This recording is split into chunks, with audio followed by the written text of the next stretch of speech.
SLAC DocuFest proudly presents DepEd Antipolo Ibang Klase To Best Practices. In line with the implementation of Republic Act No. 10533, also known as the Enhanced Basic Education Act of 2013, the Department of Education issues the policy on the Learning Action Cell as the K-12 program school-based continuing professional development strategy for the improvement of the teaching and learning as stipulated in DepEd Order No. 35, Series of 2016.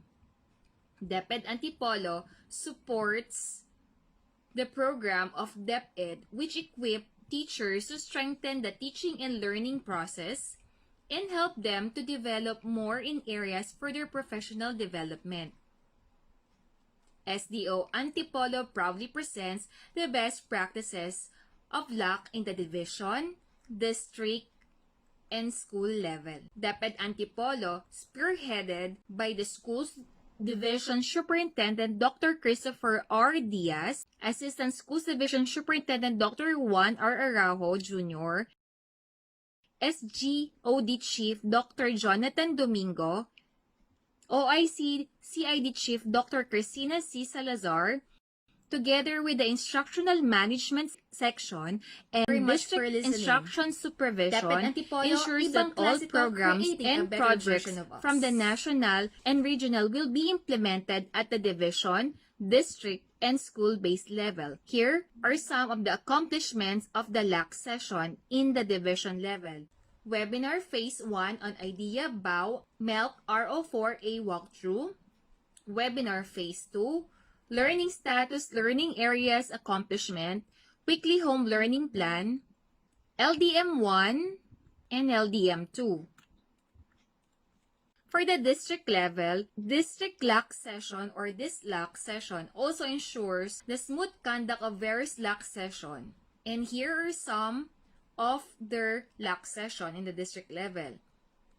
They have DISLAC No. 1, DepEd Order No. 31, Series of 2020, or Guidelines for the Assessment and Grading in the Light of the Basic Education Learning Continuity Plan. DISLAC No. 2, Supervisory Tools. Collaborating with other schools in respective districts in terms of best practices in teaching and learning process, pedagogies, and assessment under the close supervision of their public schools district supervisors. In the school level, School Learning Action Cell in all schools ensure their leadership commitment facing diversity of learners, stakeholders, and environment are delivered under committed and competent school leaders. School heads made sure that prioritization of topics in terms of urgency of needs and time in addressing the needs, scheduling of meeting and setting up of resources, staff orientation of facilitators, assignment of work were properly delegated. Here are some of the accomplishments of LAC session in the school level. Prioritization of needs based on the data gathered from the self-assessment tool, classroom observations, and IPCRF.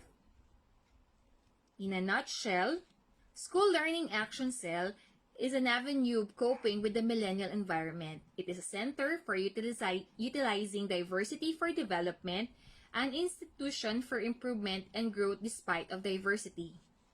LAC session greatly improves the self-discipline, management strategies, openness, diversity, commitment that leads to effective result.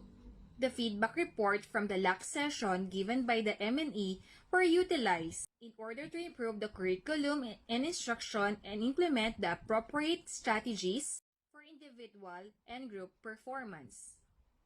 This LAC session was also used in planning for the school-based celebration of the Division Initiative celebration of the recently Filipino Month, Science Month, AP Month, and English Month.